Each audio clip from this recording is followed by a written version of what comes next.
potential, but kind of related to this inability to sustain a persistence of effort and in getting bored quickly. My one sentence diagnosis for ADHD.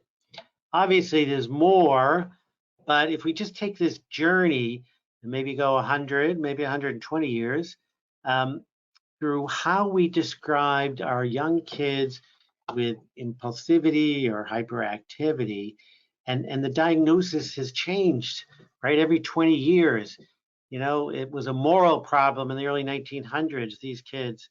And then after the, encephalitis, it looked like kids with, encephalitis. There was a post-encephalitic disorder.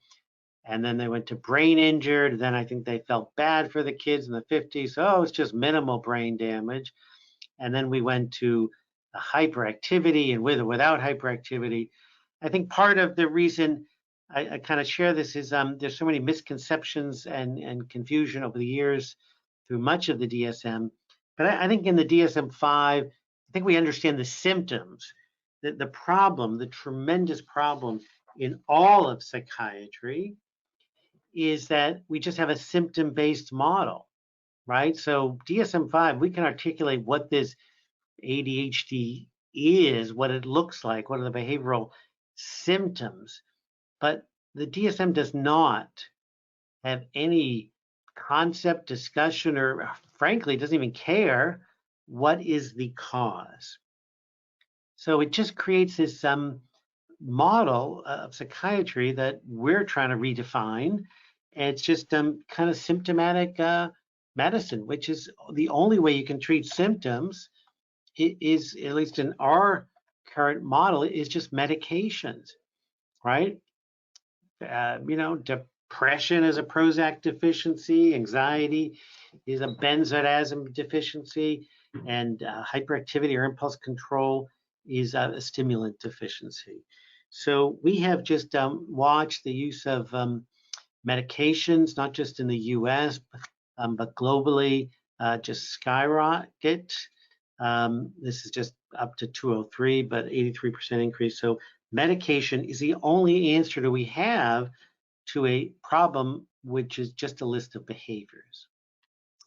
And the reason that I'm committed to kind of educating clinicians on a functional model is if we take the big concept of ADHD as a medical neurobiological disorder, one of the strongest things I can share with you in the next two slides is if we don't treat this, we don't treat ADHD, the research is quite substantial and clear that these individuals have dramatic changes in their many aspects of their life. And this is just a partial list. Academic achievements, self-esteem, driving skills, relationships, higher rates of divorce, higher stress in families, criminal activity, sexual behavior, eating habits, high relationship between ADHD in girls and binge eating, obesity in men and women, poor job performance, the punchline not working up to their potential, low self-esteem, and poor life satisfaction. These are very significant consequences of not treating that list of symptoms, okay?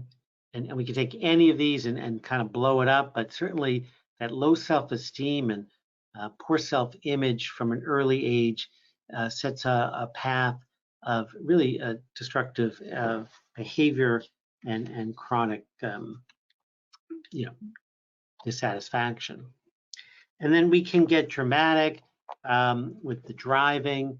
So our young adolescents without treated for ADHD have 2 to 4 times more motor vehicle crashes as their peers, and the risk of totaling a car with untreated ADHD exceeds that of a legally drunk adult. Okay, we have parking violations, speeding tickets, and motor vehicle crashes increased in untreated ADHD. So the model based on our book finally focused, that what we talk about in Psychiatry Redefined is there's a neurobiological substrate, there's a genetic vulnerability, and then there's these environmental risk factors, and we need to treat it. And I'm not opposed to medicines if we need medicines, but our goal is to first look at some of these underlying cause. And when the book finally focused, I was able to separate for parents a simplistic way of looking at ADHD, kind of the plus minus plan, if you will. So plus, are there something that the child, if you will, or a patient with ADHD needs? Is there something missing? And that could be a simple vitamin deficiency. We're going to talk about zinc.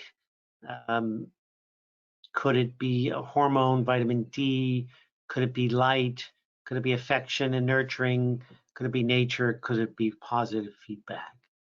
Is there something the child needs? And the minus, is there something we need to avoid? Right? Are there elementary toxins? We're going to talk a little bit about lead and copper tonight, but we could go through so many, so much literature on the synthetic chemicals, particularly pesticides. Is there food allergies, celiac disease, pesticides? Again, is there something that we need to avoid?